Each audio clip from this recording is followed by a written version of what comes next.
A palavra do Senhor.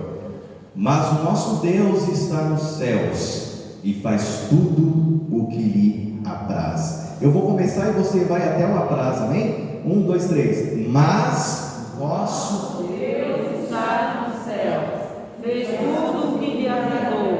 Fez tudo o que lhe apraz, fez tudo o que lhe agradou. Glória a Deus. Eu quero nessa noite, com a permissão do Espírito Santo, falar sobre o que Deus pode fazer. Esse é o tema da mensagem, o que Deus pode fazer. Essa mensagem vai ser dividida em 3 partes. Eu vou falar para vocês 3 características da ação de Deus na nossa vida que a gente precisa entender. Vou falar para você o que Deus pode fazer na sua vida e na sua família. E vou falar o resultado da ação de Deus na sua vida. Vamos por partes. Existem 3 características da ação de Deus na nossa vida, que se você e eu não entendermos essas 3 características, muito provavelmente nós vamos questionar o Senhor o tempo todo. Por que o Senhor não fez do jeito que eu pedi? Ou por que o Senhor fez desse outro jeito e não desse jeito que estava melhor para mim? Nós vamos começar a questionar 3 características na ação de Deus que nós precisamos entender antes de saber o que Deus pode fazer. A característica número 1 é que Deus age na minha e na sua vida pela soberania do seu poder. Ele é Deus, Ele não deve satisfação nem para mim e nem para você. O Isaías 43, 13 diz assim: ainda antes que houvesse o dia, eu sou. Ninguém há que possa fazer escapar das minhas mãos. Operando eu, quem impedirá? Ou seja, agindo eu, quem impedirá? É uma pergunta do Senhor desafiando a qualquer pessoa. Se eu quiser fazer do jeito que eu quero, quem é que vai impedir? Então a ação de Deus depende unicamente da sua soberania. O negócio é tão profundo que o texto que nós lemos diz que o Senhor, nosso Deus, está nos céus e faz tudo o que lhe apraz. Ou seja, Ele faz tudo o que Ele quer, sem pedir autorização para ninguém, sem pedir conselho para ninguém e sem pedir a ordem de ninguém. Ele simplesmente faz porque Ele é soberano. A coisa é tão séria que até mesmo para Deus nos ouvir depende da vontade dele. Nós temos que pedir de acordo com a vontade dele para que nós sejamos ouvidos em nossa oração. 1 João capítulo 5, versículo 14 diz: e essa é a confiança que temos nele, se pedimos alguma coisa segundo a sua vontade, ele nos ouve. Então uma característica da ação de Deus na minha e na sua vida é que Deus age pela sua soberania. Característica número 2 da ação de Deus, que eu e você precisamos entender, é que Deus, quando age, tem um tempo certo para agir na minha e na sua vida. Deus não age quando eu quero, Deus não age quando você quer. Deus, Ele trafega em outro tempo. Eu já falei aqui em uma outra mensagem, nós usamos o Cronos, Deus usa o Kairos. Deus vê passado, presente e futuro como uma coisa só. Então, como Ele vê todo o tempo como uma coisa só, Ele sabe qual é o momento certo de te responder, Ele sabe qual é o momento certo de fazer na tua vida, e Ele sabe qual é o momento certo de agir. Eclesiastes 3:1 diz que há um tempo determinado para todas as coisas e um propósito para tudo debaixo do céu. Então o agir de Deus leva um tempo determinado por Ele. E a terceira característica da ação de Deus na sua vida e na minha vida é que muitas vezes nós não entendemos o agir de Deus. Nós questionamos, nós não entendemos, nós não vemos nada que forme uma lógica ou uma explicação para a nossa vida. Porque nós temos, irmãos, uma mente limitada. Deus, Ele tem uma mente eterna. Deus, Ele tem uma mente que não tem limite. E nós, como seres humanos, como criaturas do Criador, nós temos uma mente limitada. O que nós conhecemos de Deus, diz o apóstolo Paulo em Romanos 1,19, o que de Deus se pode conhecer, nele se manifesta. Ou seja, o que nós conhecemos de Deus são as qualidades que se manifestam em sua criação, mas nós temos uma mente limitada. Às vezes Deus pode agir na nossa vida e nós não podemos entender, mas creia que o agir de Deus na minha e na sua vida é sempre para o melhor. Deus não age para o pior, Deus sempre quer o seu bem, Deus sempre quer o melhor para você. Então nós temos que entender, o agir de Deus depende da sua soberania. O agir de Deus tem um tempo determinado e o agir de Deus é uma coisa que às vezes não entendemos, mas é o melhor para a gente. Feito isso, o que Deus pode fazer? Claro que eu não vou falar tudo aqui, não tem como, irmão. Deus é infinito, Deus é grande. Eu vou falar na periferia do assunto, para você ter uma ideia do que Deus pode fazer na sua vida, na sua família, na sua casa, no seu ser, como ser humano. O que Deus pode fazer? Em primeiro lugar, Deus pode fazer aquilo que você não pode. Deus pode fazer aquilo que você não pode, porque Deus te dotou com inteligência, com capacidade, com talentos e aptidões para você conseguir conquistar até onde você pode. Deus, ele só opera no impossível. Deus, ele só opera onde você não pode, onde a sua capacidade não pode mais. E é muito comum entre nós, seres humanos, falhos, pecadores, dependentes da graça de Deus, transferir para Deus aquilo que nós temos que fazer. É muito comum isso. Nós queremos que Deus faça tudo 100% do tempo e nós queremos ficar sentados, assobiando, esperando a bênção chegar. Ei, Deus te dotou de habilidade, Deus te dotou de inteligência, de raciocínio, de capacidade, para você poder fazer a sua parte. Olha Josué, a campanha que nós estamos, eu e minha casa serviremos ao Senhor, é baseado no livro de Josué. Josué, quando foi conquistar Jericó com o povo, a instrução de Deus foi a seguinte: durante 6 dias vocês vão rodear a cidade, os muros da cidade, uma vez. No 7º dia vocês vão rodear 7 vezes. Deus, entenda, não foi rodear para Josué.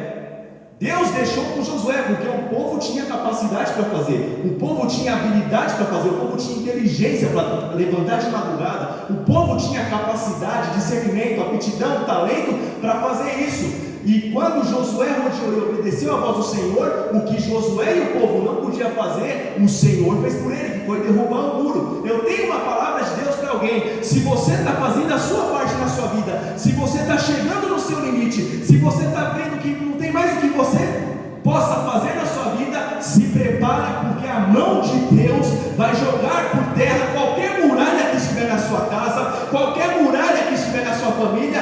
Nada ficará em pé, porque Deus faz aquilo que você não pode fazer, para Ele ser glorificado.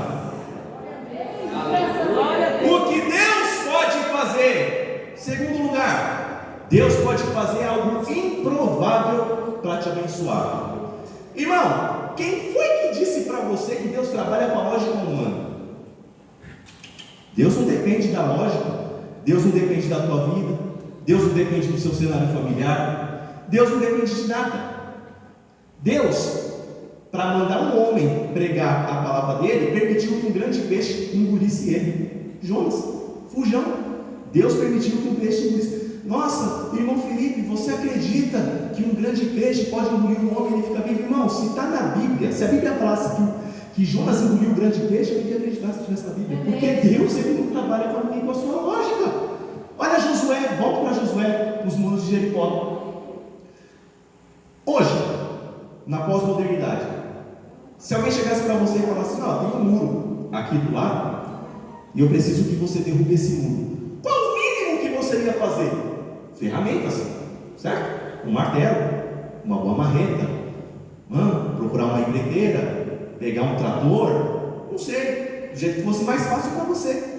A instrução de Deus para Josué: rodeia o mundo, o muro, grita e o muro vai ao chão. Não tem lógica. Olha Naamã, para ser curado de uma lepra, teve que mergulhar 7 vezes no Rio Jordão. Bastava uma palavra de Deus e Naamã ficaria curado. Sim ou não? Sim. É lógico isso? Não é, porque Deus trabalha com algo improvável. Querido, não é à toa que o apóstolo Paulo diz em 1 Coríntios, a partir do versículo 20, capítulo 1, a partir do versículo 27, que Deus escolheu as coisas loucas desse mundo para confundir as sábias, as coisas fracas para confundir as fortes, as coisas vis e desprezíveis, isso é, aquilo que não tem valor, e as que não são, para confundir as que são, para que nenhuma carne se glorie perante a Ele. Deus é especialista em investir aonde ninguém acredita, meu irmão. Deus é especialista em pegar alguém que não é nada e fazer uma grande obra para o nome dele ser glorificado. Talvez você entrou aqui pedindo por tua família, talvez você entrou aqui pedindo pelo teu parente, talvez você entrou aqui pedindo pelo teu casamento, eu não sei, mas se Deus te der uma direção, creia que Ele está com você para concretizar, para realizar. Não traga Deus para o seu mundo, vai para o mundo de Deus, porque Ele tem bênção e vitória para você. fazer aquilo que você não pode? Deus pode fazer algo improvável para te abençoar. Terceiro lugar, Deus pode te fazer promessas. Quantos tem promessas de Deus aqui? Amém. Tem promessa? Tem promessa? Amém? Amém? Amém? Tem promessa? Tem promessa? Glória a Deus. Aprenda uma coisa sobre as promessas de Deus. Isso também eu já falei aqui, mas não custa repetir. As promessas de Deus nós recebemos através de Cristo. 1 Coríntios capítulo 1, versículo 20 diz assim: porque todas quantas são as promessas de Deus, são nele sim, por ele o amém, para a glória de Deus, por intermédio de nós. Isso é, Cristo concorda com a promessa que Deus fez a seu respeito e manifesta a promessa de Deus na sua vida para a glória de Deus. É isso, nós recebemos as promessas através de Cristo Jesus. Mas toda promessa da Bíblia, toda, não tem uma promessa na Bíblia que esteja solta. Toda promessa da palavra de Deus tem uma condição. Toda. Eu vou mostrar para você algumas promessas da Bíblia, do Antigo e do Novo Testamento, para você ver que eu não estou inventando nada. Vamos pegar um salmo da Bíblia que tem bastante promessa, Salmo 34. O versículo 10 diz assim: que os filhos dos leões têm necessidade e fome, mas os que buscam ao Senhor de nada têm falta. Promessa. Só que a promessa daqueles que nada tem falta é de quem busca, condição. Salmo 34, versículo 15: os olhos do Senhor estão sobre os justos, e os seus ouvidos atentos ao seu clamor. Promessa, olhos e ouvidos. Para quem? Para quem é justo, condição. O Salmo 23, que a gente tanto cita aqui: o Senhor é meu pastor e nada me faltará. Nada me faltará. Mas para nada faltar, ele tem que ser o seu pastor, ou seja, seu dono, condição. Eu estou te mostrando na periferia do assunto para você ver que toda promessa tem condição. Você quer ver o Novo Testamento? Atos 1:8: e recebereis o poder do Espírito Santo que há de vir sobre vós, e serão minhas testemunhas. Promessa do Espírito Santo. Para quem que é essa promessa? Volta em Lucas 24:49: ficai em Jerusalém até que do alto sejais revestidos de poder. Quem ficou em Jerusalém foi revestido de poder em Atos 1:8. Condição, promessa e condição. 1 João capítulo 3, versículo 2: amados, agora somos filhos de Deus. Ó, a condição. E ainda não é manifestado em nós aquilo que devemos de ser. Porém, quando Ele se manifestar, seremos semelhantes a Ele, assim como Ele é, o veremos. Você vai ter um corpo glorificado igual ao de Cristo, mas se você for filho de Deus, nascer de novo. Então, toda promessa é falta de condição, até a maior promessa da Bíblia, João 3,16: porque Deus amou o mundo de tal maneira que deu seu Filho unigênito para que todo aquele que nele, condição, não pereça, mas tenha vida eterna. Mas certo como é a palavra de Deus, tem promessa dele para você, e todas as promessas que Deus te fez vai se cumprir em nome do Senhor Jesus. O Senhor pode fazer promessas e o Senhor pode cumprir as promessas dele na tua vida. O que Deus pode fazer? Deus pode fazer aquilo que você não pode. Deus pode fazer algo improvável para te abençoar. Deus pode te fazer promessa. Quarto lugar, Deus pode te usar. Você crê? Deus pode te usar, meu irmão. Preste atenção numa coisa. Muita gente acha, eu estou falando no geral, não estou falando da igreja, deixa bem claro, estou falando no geral. Muita gente acha que Deus, para usar alguém, depende da credencial da pessoa. Como assim? Acha que para Deus usar alguém é necessário que a pessoa tenha um cargo. Acha que para Deus usar alguém é necessário que tenha um microfone na mão. Irmão, entenda uma coisa: isso aqui nada mais é do que graça e favor de Deus. Eu sou tão pecador quanto você. Ninguém é digno de estar com isso aqui falando para o povo. Isso é uma graça, isso é um favor imerecido de Deus. Nenhum de nós somos dignos, meu irmão. Eu dependo da graça tanto quanto você. E Deus, Ele não olha para se você tem um cargo, se você tem um microfone na mão. Não. Você quer ver uma coisa? Essa moça aqui que fez a oração para mim pregar aqui, essa moça aqui, linda, maravilhosa, ela não pega nesse microfone. Raramente você vê. Hoje você viu porque, né? Por isso está esfriando lá fora, está mudando tempo por conta disso, né? Enfim. Mas é raro. E ela tem um ministério infantil, além de outras coisas que eu não vou nem citar aqui, porque ela ajuda muito, mas enfim, ela não gosta que fale, então vamos preservar. E o que aconteceu de uns 5 meses para cá? 5 meses para cá, não tem um microfone na mão, não tem um cargo, mas está disponível. Coisa de uns 5 meses para cá, 2 crianças aceitaram a Cristo na escolinha. Deus usa só quem tem cargo? Deus usa só quem tem o microfone na mão? Irmão, Deus está procurando e Deus usa quem é disponível. Eu estou fazendo uma afirmação teológica. Deus usa aquele que é disponível. Eu tenho que te provar na Bíblia. Isaías capítulo 6, versículo 8. Deus não cita o nome de Isaías, não. A quem enviarei? E quem há de ir por nós? Cadê o nome de Isaías? Não tem. Isaías, disponível. Eis-me aqui, envia-me a mim. Se tornou o maior profeta messiânico da Bíblia. Irmão, Deus quer te usar para a glória do nome dele. Não precisa saber falar, não precisa ter boa oratória, não precisa ter retórica, não. Você pode ser usado naquilo que Deus quer na sua vida, naquele lugar onde Deus te colocou. Você pode ser usado na sua casa para ganhar a sua família. Você pode ser usado na sua empresa para evangelizar o teu chefe. Você pode ser usado por Deus. Dá para falar para alguém que está perto de você? Deus quer usar você. O jeito que você falou parece que Deus não quer usar ele, não. Fale com fé, diga: Deus quer usar você. Deus quer usar você. Aleluia. Oh, glória. O que Deus pode fazer em quinto lugar? Deus pode transformar caos em bênção. Quantos creem? Deus pode transformar caos em bênção, irmão. Talvez de tudo que vai ser falado aqui, essa parte da mensagem seja para você.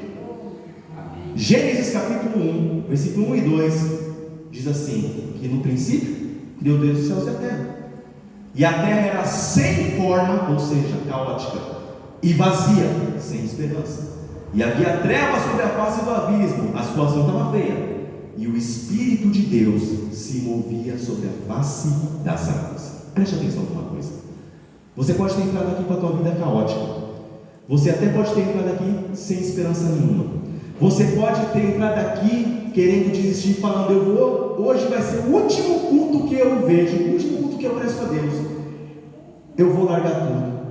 Só que assim como em Gênesis, o Espírito de Deus se movia, o Espírito de Deus se move sobre a sua vida. E quando o Espírito de Deus se move, começa a dar ordem ao caos. Porque o versículo seguinte diz: e disse Deus, haja luz, e houve luz. E Deus viu que a luz era boa e separou a luz das trevas.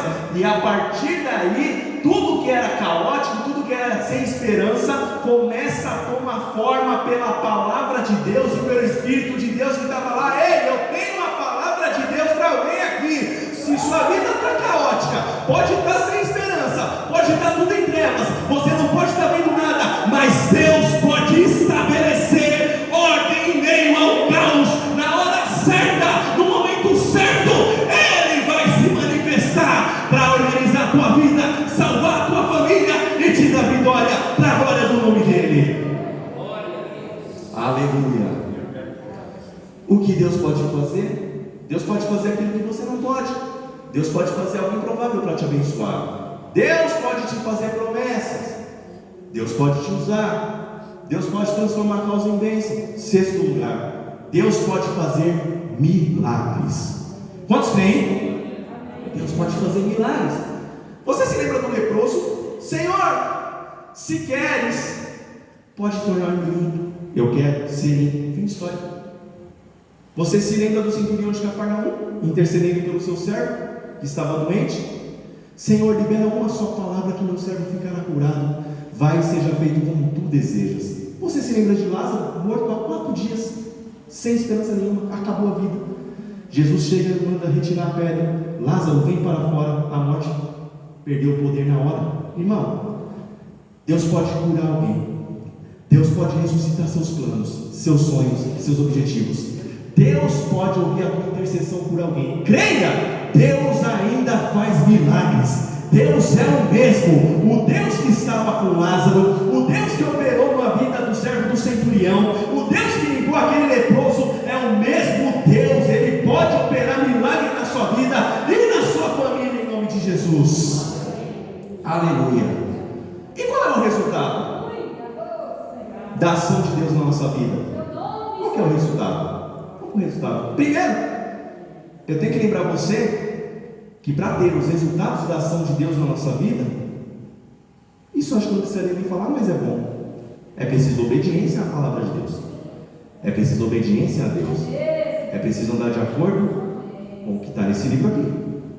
Mas vamos para o resultado. Se você anda de acordo com o que está nesse livro aqui, qual é o resultado da ação de Deus na nossa vida? Primeiro resultado: provisão de Deus. Quantos creem? Quantos creem? Será que eu estou sozinho aqui? Quantos creem que Deus é um Deus provedor? Aleluia! É por isso que Paulo diz em Filipenses 4,19: o meu Deus, segundo as suas riquezas, suprirá todas as vossas necessidades em Cristo Jesus. O Salmo 112 diz: bem-aventurado o homem que teme ao Senhor, e em seus mandamentos tem grande prazer. A sua descendência, a sua família será poderosa na terra. A geração do justo será abençoada. Fazenda e riqueza haverá na sua casa, e a sua justiça permanece para sempre. O Salmo 1 diz: bem-aventurado o homem que não anda segundo o conselho dos pecadores, nem se assenta à roda dos escarnecedores. Antes tem o seu prazer na lei do Senhor, e na sua lei medita de dia e de noite. Pois será como árvore plantada junto a ribeiro, a qual dá o seu fruto na estação própria, cujas folhas não caem, e tudo quanto fizer prosperará. A ação de Deus na sua vida dá provisão para você, dá provisão para a tua família, dá provisão para os seus. Quantos creem nisso, levante as suas mãos e exalte ao Senhor. Qual que é o resultado da ação de Deus na nossa vida? Proteção. Você tem Deus? Você crê na palavra de Deus? Você obedece o que está nessa palavra aqui? Então tem proteção de Deus para você, meu filho, meu querido. Olha o que diz o Salmo 121. É lindo, é maravilhoso. Eleva os meus olhos para os montes. De onde me virá o socorro? O meu socorro vem do Senhor, que fez os céus e a terra. Não deixará vacilar o teu pé. Aquele que te guarda não tosquenejará. Eis que não tosquenejará e nem dormirá o guarda de Israel. O Senhor é quem te guarda. Ele é a tua sombra, a tua direita. O sol não te molestará de dia, nem a lua de noite. O Senhor guardará a tua vida. O Senhor guardará a tua alma. O Senhor guardará a tua entrada e a tua saída, desde agora e para sempre. Em proteção de Deus para você. Olha o que Davi disse no Salmo 27, é lindo, do versículo 1 ao 5. O Senhor é a minha luz e a minha salvação. A quem temerei? Olha o desafio. Davi era acusado. O Senhor é a força da minha vida. De quem me recearei? Quando os malvados, os meus adversários, os meus inimigos vieram contra mim para tomar as minhas carnes, tropeçaram e caíram. Ainda que um exército me cercasse, o meu coração não temeria. Ainda que uma guerra se levantasse contra mim, nele eu confiaria. Uma coisa pedi ao Senhor e a buscarei, que eu possa morar todos os dias na casa do Senhor, para contemplar a formosura do Senhor e aprender no seu templo, porque no dia da adversidade Ele me esconderá no seu pavilhão, no oculto do tabernáculo me esconderá e pôr-me-á sobre a rocha. O Salmo 91 versículo 10 diz: nenhum mal te sucederá, praga alguma chegará à tua tenda. Não tem pandemia, não tem coronavírus, não tem epidemia, não tem nada. Tem proteção de Deus para você. Tem proteção, meu querido. 1 João capítulo 5 versículo 18 diz que aquele que é de Deus, o maligno não lhe toca, não pode te tocar. O teu Deus, o Deus que te protege, não falha, não cochila, não dorme. Ele está protegendo a tua vida e protegendo a tua família, para a glória do nome dele. E a